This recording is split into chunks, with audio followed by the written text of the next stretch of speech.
welcome to the Wealth Roundtable with Sean and Dwayne Venables. Woo woo. And we are so excited because on the fifth day of the fifth month, we have done a new thing. And tell them what we've done, Dwayne.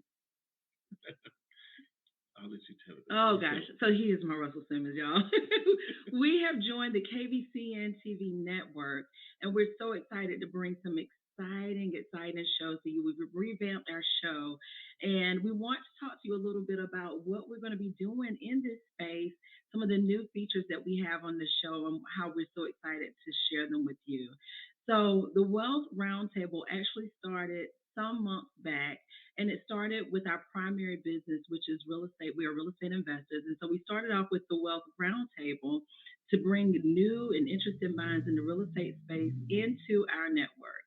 And what we found is that so many people have purpose and they are aligned with us that wealth is so much more than financial gain. It's so much more than that. It's a mindset.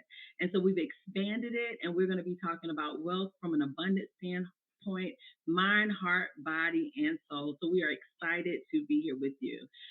So what I'm going to do is get my Oprah on, and where I'm going to have an opportunity to interview my Russell Simmons and talk to him a little bit so we can show you and showcase what DSP Legacy Estates is about, what Sean and Dwayne Venable are about from a wealth mindset standpoint, from a heart and purpose standpoint, and then how we want to bring you in future segments as we interview some of the most brilliant, abundant mindset individuals that we've run across. So I'm going to get my Oprah on. You have an opportunity to see that. So Dwayne, do you want to talk a little bit about how we got started in business and our why, and more specifically your why, that we're doing the thing that we're doing from a wealth and abundance mindset standpoint? So we started looking out and really looking into affordable housing for individuals and trying to get something started that we could help provide some opportunities for people who ordinarily may not have the opportunity to purchase a home or um, may not know that they're in the right space, that they could actually purchase a home rather than rent or do different things. I think that was the start of the whole thing when we really wanted to do something to help other people who just maybe didn't know exactly what to do or how to do some of the things and how to prepare or how to repair credit or a lot of those things. So I think that was the beginning.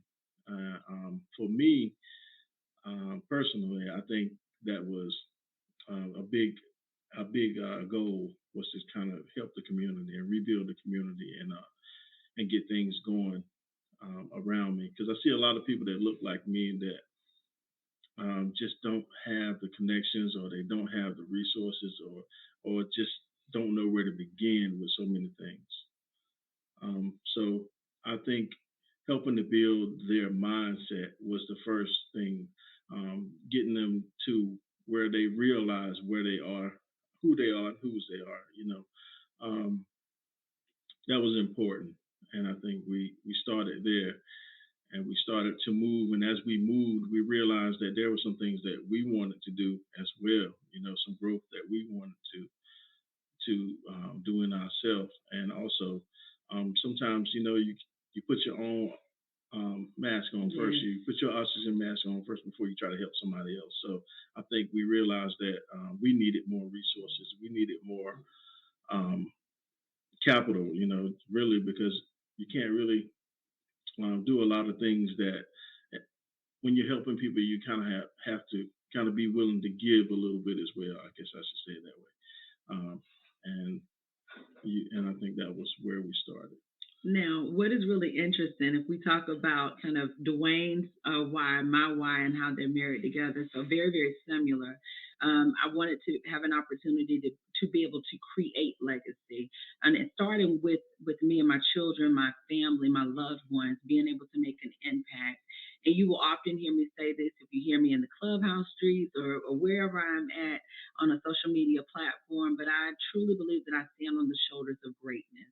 And so I have a responsibility to pay it forward. And so I wanted to make an impact first within my interior circle, my nuclear circle with my family, spread that out to the community, and then ultimately impact the world. And so it was just an ambitious mission.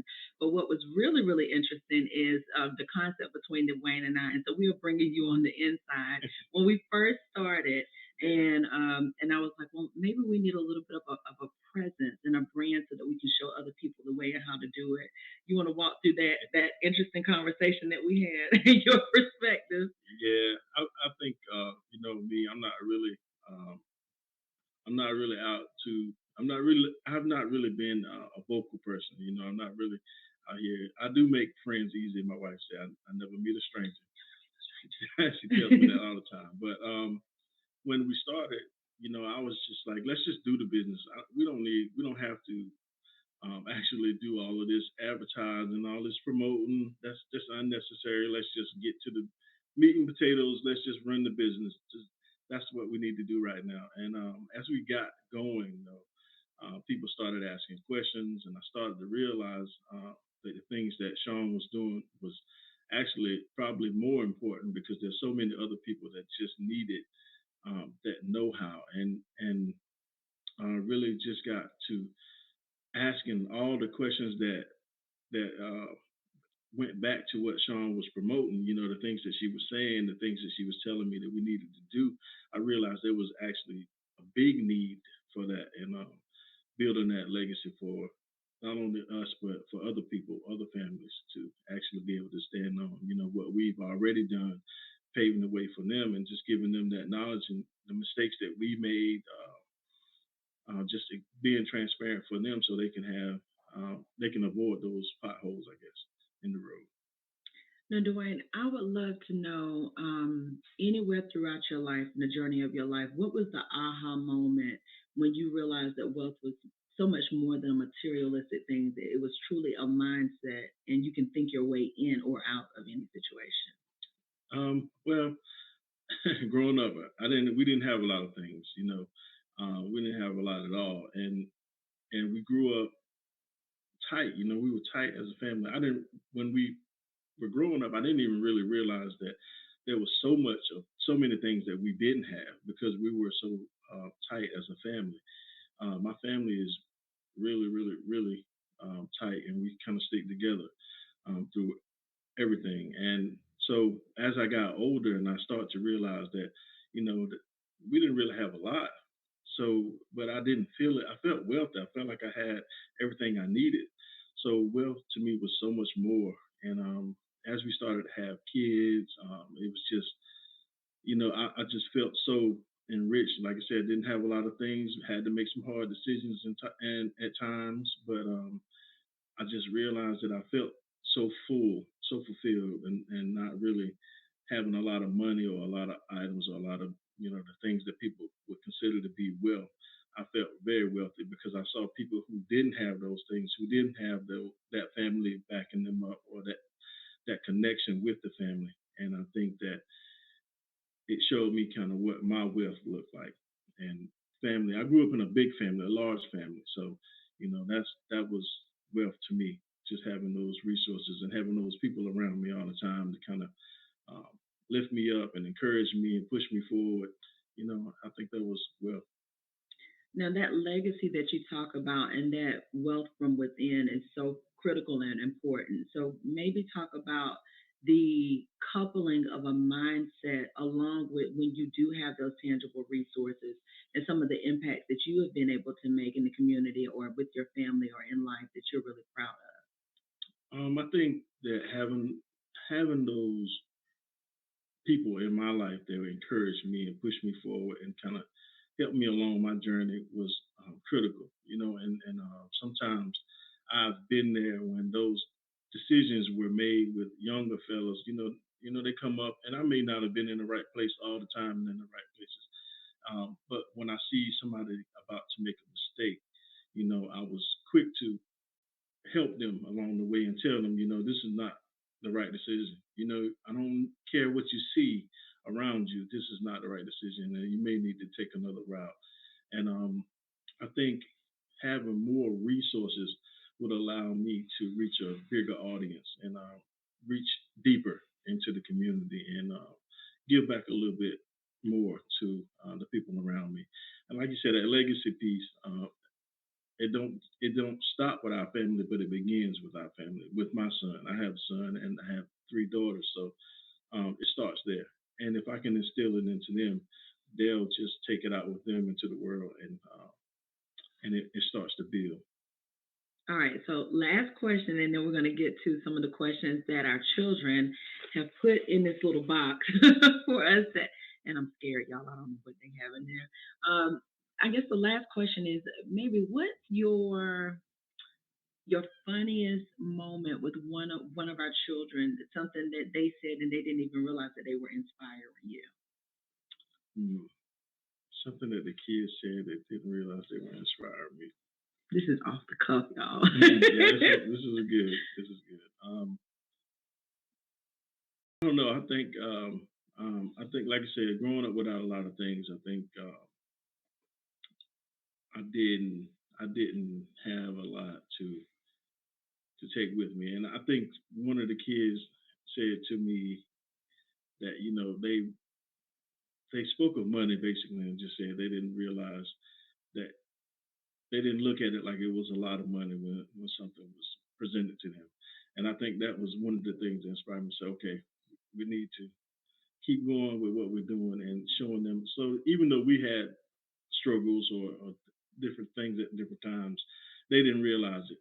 So for me, that was big. And when they said that, I think, like you said, that was big for me, and it inspired me to keep going and let me know that I was doing something right. Because one of the things is, even though we may have had difficult conversations about things, I didn't want that to spill over to them. I didn't want them to think about have to worry about money or different things with things they couldn't do or because maybe we didn't have the resources. So I think that was probably one of the more inspiring things for me.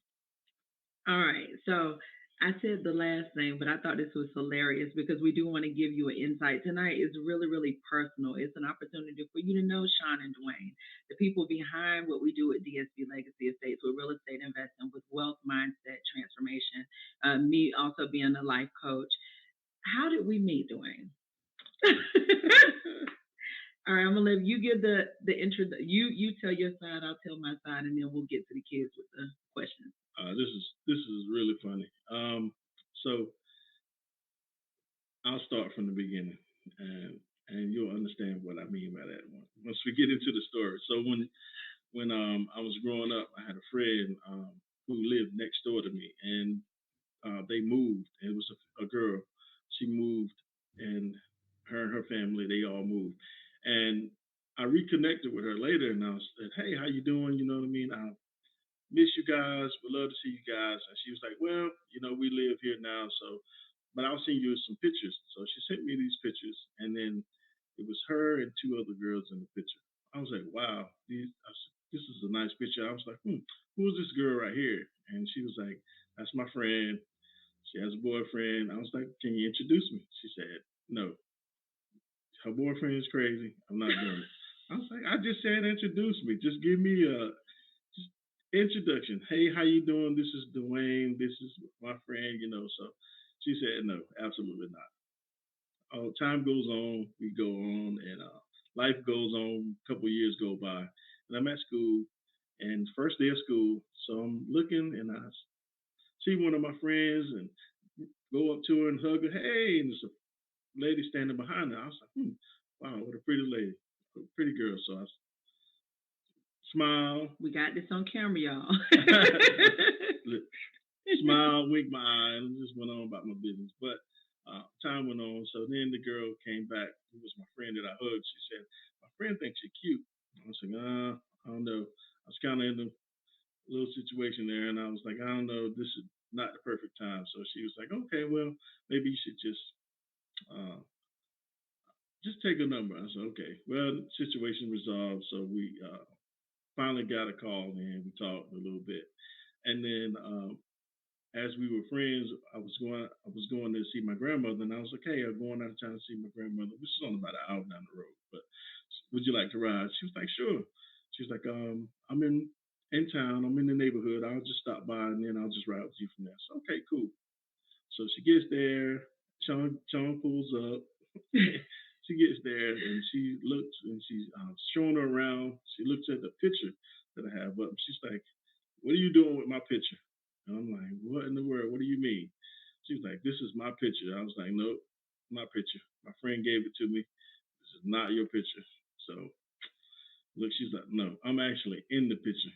I was like, "That is you.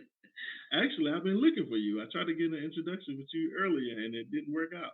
And the rest is history. I mean, there's a lot more into there. I actually, I didn't want to tell this part, but when my friend had given me the picture, I told my uncle, I said, "This girl right here," I said, "She's so pretty." I said, "I'm gonna marry this girl one day.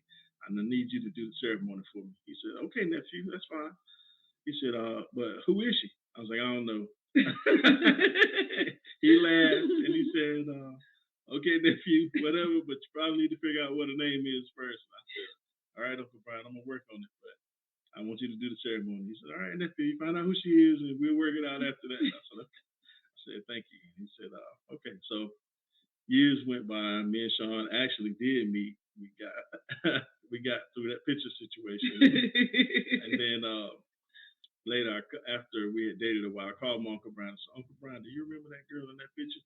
He said, "What picture?" I said, "The one I said I was gonna marry." He said, "Yeah, I remember that, nephew." I said, "We ready." He was like, "Are you serious? Is that the girl from the picture?" I was like, "Yeah." He said, "Sean is the girl from the picture." I said, "Yes, sir. Yes, sir." And we laugh about that even now. So he flew in from Arkansas and actually did our ceremony. Yes. And the rest is history. And who would have known that there was going to be so much purpose behind that, not only to have amazing children, have an amazing family, but also to make an impact that's far beyond us. So we're excited to share a little bit of our story with you. All right, so Dwayne, I'm going to let you do the honors. We Our are kids, afraid. let's Yeah, see. so our children have put some questions in this nice little bag. And Dwayne's going to put his glasses on because Because I won't be able to tell you anything without. there you go. And So this allows me to ask Sean a question. So here we okay. go. If you had all the money in the world, what would you do with it? Instinct would want to say I would give it all away, but I know that it has to grow. So I think if I had all the money in the world, I would invest even more. I think I would build schools in underserved communities. I would look for ways for money to continue to multiply, make an impact. I would give homes away. That's what I would do. I would build a subdivision. Yeah. That's what I would do. Yeah, there are a lot of people who are struggling. They struggle in different situations, and that would probably be one of the things that I would like to do is build. I mean, even take abandoned hotels and turn them into homeless shelters or something. Something create something where people who don't have a place to go have, will have something Yeah, of we their talked own. about retirement centers and Yeah, rehabilitation centers. That would be nice. yeah, rehabs, and actually had some family members go through a program in Raleigh, and I really like that program. So it started. That's kind of one of the things that started me to thinking was, like you said, you just come across these life situations and have family members going through things and just can't find resources and you don't have anything to offer um, if you're not changing your mindset and thinking of different ways. So yeah, yeah, I would probably do that. Buy some property, buy some land, build up something for, like you said, homeless or people with had rehab or some kind of substance abuse program or something. Okay. So Well, it sounds like it's in our future. I guess I get to ask you a question now. And I don't need glasses yet. Or maybe I do. Okay, they asked a question that aligns with the brand. So, what is your legacy? what is my legacy? Mm-hmm. That's a good question. I think the legacy to me is like, I guess, when somebody think of me, what do they want to? What would I want them to think about me, or what would I want them to say? Um, so my legacy, I guess, will be um, community service. I want to serve the community. I want to build up my community. I want to build families. I want to build generations. Just wealth building. I mean, I wanted to be said that I helped so many people get to a better place, and I think that's what I really want my legacy to be, I think or I would. our legacy. Yeah, it can be ours. We can share it. I think I will. When I think about legacy, I do think about the fingerprint that you leave in the earth, right? And so I would want to be known and remembered as a woman of great wisdom, a woman of great substance, a woman who loved God, a woman who loved her family, and a woman who loved her community, and a woman who unselfishly gave and was full of purpose. That's, Right. I think that's, am I on the right track? Am I I doing think so. good? I Okay. think so. All right, you get to ask a question. I'll straighten you out. All right. Let's see. If you could have one person on this show, who would it be? It better not be Denzel. I want to hear it. Oh my All right. goodness. Go ahead. I want to hear it. Okay. That is funny. Let me see. If I can have one person on this show, KBCN, let's get this one person on the show. I think it would be Michelle Obama. That's a good Yeah, she's just so everything to me. And I would love to be able to have insight into how she thinks and to be able to share those pearls of wisdom with everybody else. Who would it be for you? one. Oh man, that's a good question. Let me see. Who would I want to be? I'm not gonna say Barack Obama, so I'm not gonna say that. We have to talk later. Let me see. If I could get one person on this, I think I would. I don't know, because I think there were a lot of people in over the years that I watched and I listened to and kind of understood. One of the ones that I think I would ask probably would be Creflo Dollar. I like Creflo Dollar. Yeah. He was cool. Okay. Listening to some of the things he had to say, I got a few questions I like to ask him. Well, maybe we can go and you can ask those questions. All right. Let's see. Oh, wow. So, yeah, no, this is a question I get to ask you. Okay. What is a piece of advice that you would give your teenage self? 16, 17-year-old Dwayne. Man, that fella need to talk a lot. It's not one thing I can tell him. We need to have long conversations about a lot of things. Um, I think the biggest thing is just don't give up. I think a lot of the things that happened in the earlier years, I was in track to hit this a lot earlier as far as what are we doing now. But I gave up and I quit because things didn't go the way I wanted them to go, or I didn't get the information that I thought I needed. I think I let go too easy on some of the dreams that I had earlier in life. So I think I would tell myself not to give up, not to quit, to keep on going. And um, a lot of roads that I would have gone down, I didn't because I looked and they just seemed so long, and I just would have just said, you know, just start the journey. Don't worry about how long, how far. Is it the right turn? You won't know until you take off. So just take off. So, as your wife, I would speak to the little boy in you and tell you that it's never too late. No, no, no. You got to answer this question about you. What would I tell the teenage me? Something that I tell myself now that not even the sky is the limit. To Right. face the fear and do it anyway. I think a lot of times we hold back because of labels that have been placed on us, for the labels that we place on ourselves, for the limits that we place on ourselves. And I am just now learning in my 40s how to shatter those glass ceilings in my mind because it's not even about me. It's so beyond me. Right. And if I stop, then I'm crippling someone else from going forward. And so I must go forward to keep that forward movement. So that's what I would tell myself. And to have fun. Yes. Yeah. Need to have fun. All right, we'll do one more. All right. Oh yeah. Well, we got two. Let's do two. Okay. Let's do two. All You right. must like me. This must be fun. If you could have a superpower, what would it be? Dwayne. Come on, Supergirl. Tell me what you got. You know what? I would probably be in two places at one time. I am multifaceted. So we didn't, yeah, so we didn't actually start the show off telling you exactly what we did. But if you've been following us, we are real estate investors. We consider ourselves 95 corporate athletes. So Dwayne and I have full-time jobs as corporate leaders. We executive leaders. We love that. And I'm a Christian life coach, a wealth coach. We have two programs that are going. So we are coaches from a real estate investment standpoint. We have couples that we are coaching on their journey, and also, I have a program, Women on the Rise. And so, women who are really interested in moving from vision to full execution of their dreams, of their goals, and obtaining financial freedom, all under the umbrella of wealth. So, I need to be in multiple places at one time. Okay. Can I have that? Maybe. Okay. What about you?